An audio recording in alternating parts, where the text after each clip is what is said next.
दोस्तों नमस्कार। दोस्तों ये पार्ट 8 वीडियो है। इसके अंदर हमने 2 सम किए हैं। मोस्ट इंपोर्टेंट सम है। इनके फैक्टर वैसे सिंपल नहीं बनते हैं। इन क्वेश्चन को बड़े ध्यान से देखना। अगर ये एग्जाम में आ जाते हैं तो बहुत डिफिकल्टी हो जाएगी आपको एग्जाम में इसके फैक्टर बनाने।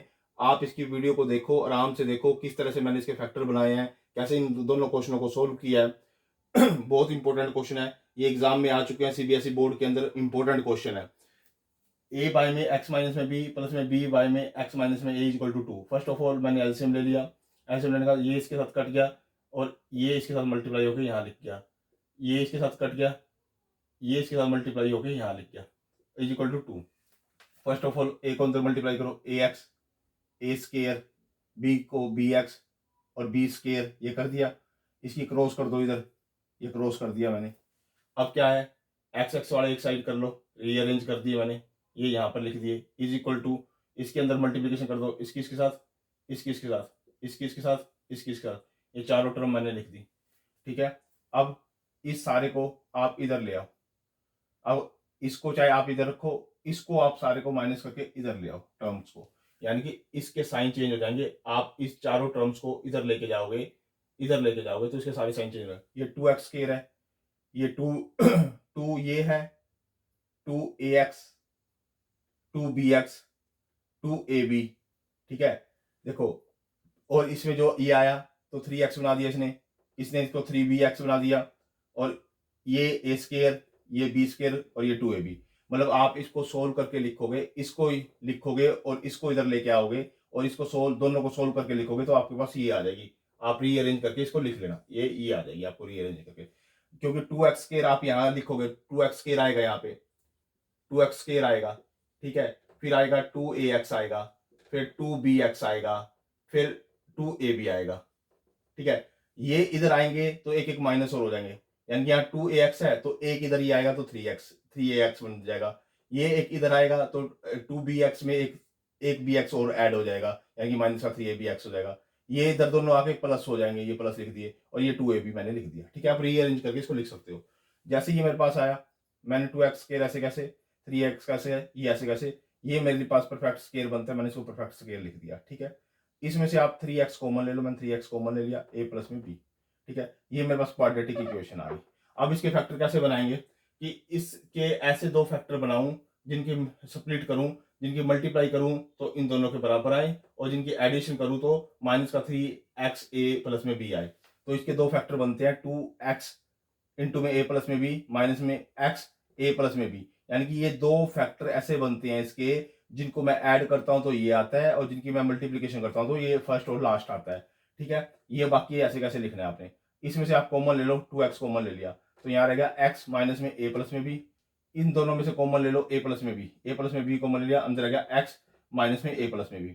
अब ये दोनों में कॉमन है, ये और ये दोनों में कॉमन है, एक तो ये आ जाएगा कॉमन वाला और एक आ जाएगा 2x के साथ वाला, ये वाला। ठीक है, ये वाला मैंने यहाँ लिख दिया, ये मैंने कॉमन यहाँ लिख दिया। दोनों को जीरो के इक्वल रख दो, इसको भी जीरो के इक्वल रख दो, तो यहाँ से 2x की वैल्यू आ जाएगी a प्लस में b और x की वैल्यू होगी a प्लस में b बाय में 2।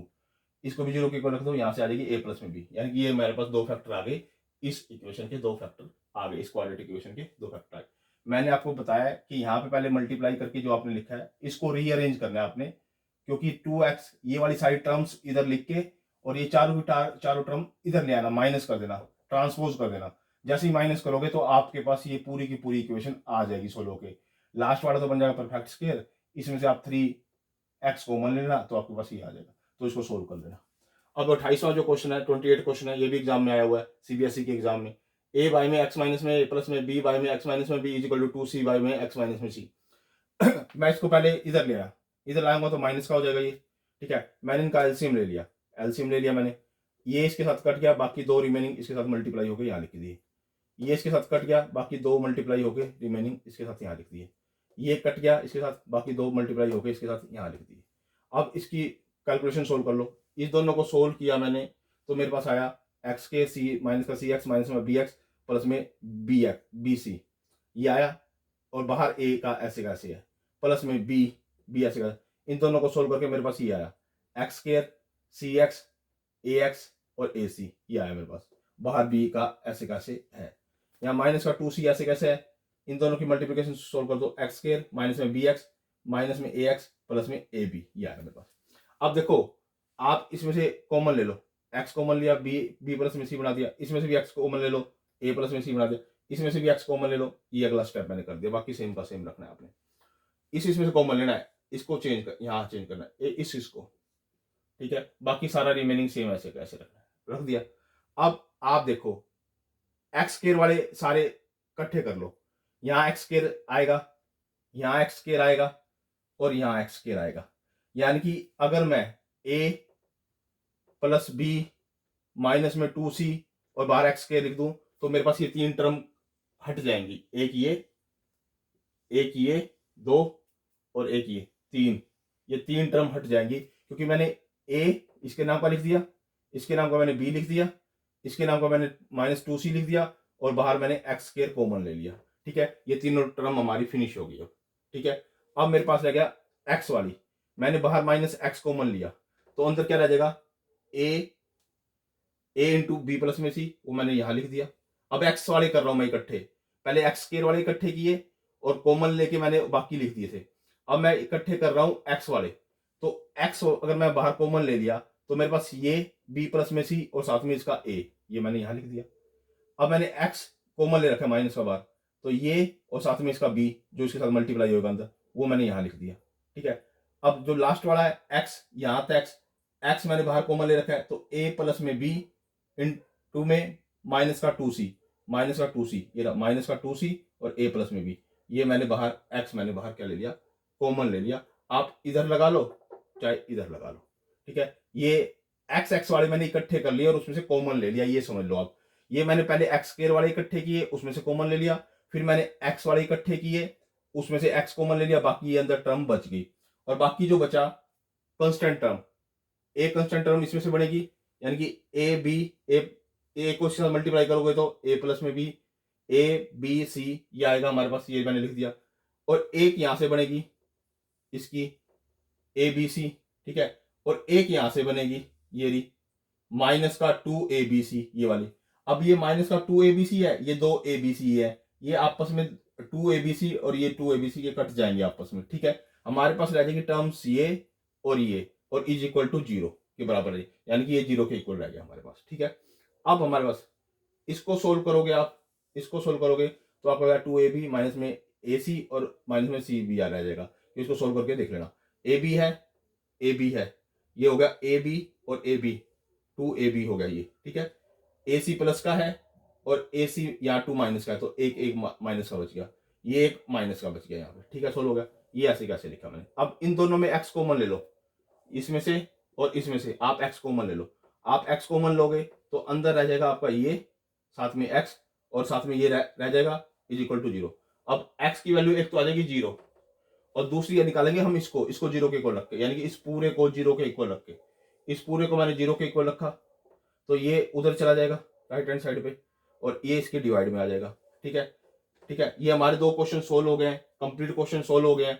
आपके कई बार कई एरर दे रखी होती है क्वेश्चन के अंदर, यहाँ पर प्लस दे रखा है कई कई के अंदर, लेकिन मेरा तो माइनस ही आ रहा है यहाँ पर, क्योंकि मैंने जो क्वेश्चन सोल्व किया है मैंने बहुत ड्यू एंड केयर के साथ चेक करके दोबारा चेक करके, तो मेरा आंसर तो यही आ रहा है।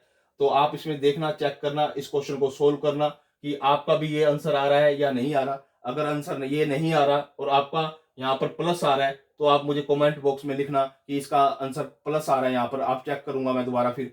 लेकिन मेरा आंसर तो 2ab माइनस में ac माइनस में bc अपॉन में a प्लस में b माइनस में 2c, मेरा आंसर तो ये आ रहा है। लेकिन बुक में आंसर जो दे रखा है यहाँ पर प्लस दे रखा है, तो मे भी कहीं एरर हो सकती है, लेकिन मैंने बड़े अच्छे से चेक किया, इसको बहुत अच्छे से किया है, क्योंकि ये जो -2c है वो तो आएगा ही आएगा, क्योंकि इधर इक्वल का साइन है, तो इधर मैं माइनस लेके आऊंगा तो ये माइनस तो इसके साथ आएगा ही आएगा और कोई सोल्यूशन बचता ही नहीं है। तो -2c को जब मैं इक्वेट करूंगा तो यहाँ -2c ही रहेगा, तो यहाँ प्लस तो हो ही नहीं सकता। तो यहाँ पर मेरा तो माइनस आ रहा है, आप भी एक बार चेक कर लेना इस क्वेश्चन को, यहाँ पे मे भी कईयों का प्लस आ जाए तो वो मुझे बताना कमेंट बॉक्स में। ये बहुत अच्छा वीडियो है, बहुत अच्छे कंसेप्ट है, 27 और 28 मोस्ट इंपोर्टेंट क्वेश्चन है, इसके फैक्टर बनने बड़े मुश्किल है। अगर आपने इस तरह से इसको स्टेप बाय स्टेप सोल्व नहीं किया और इसको भी स्टेप बाय स्टेप सोल्व नहीं किया तो आपका ये क्वेश्चन नहीं होगा, इतना मैं श्योर हूं, क्योंकि इसमें माइनस प्लस की आएंगी गलतियां और इक्वेट करना आता है। जैसे यहाँ पर एक्स स्क्वायर की वेरिएबल को जो एक्स स्क्वायर वाले हैं उनको एक साथ इकट्ठा करना है, यहाँ पे एक्स वाले को फिर एक साथ इकट्ठा करना है, और जो कांस्टेंट है उसको एक साथ इकट्ठा करना है। जो कांस्टेंट है वो कट जाएंगे, जो एक्स वाले हैं वो अलग लिखे जाएंगे और एक्स स्क्वायर वाले अलग लिखे जाएंगे। इसमें ये स्टेप फॉलो करना है। उसमें भी वैसे क्या, वैसे मैंने फॉलो किया था। ये दोस्तों हमारा पार्ट 8 वीडियो था क्वाड्रेटिक इक्वेशन का। दोनों मोस्ट इंपोर्टेंट क्वेश्चन है, सीबीएसई के एग्जाम में पहले आ चुके हैं। आप इसकी रिवीजन कीजिए, मेरी वीडियो को लाइक भी कीजिए, कमेंट भी कीजिए और शेयर भी कीजिए और सब्सक्राइब भी कीजिए। ओके दोस्तों, धन्यवाद।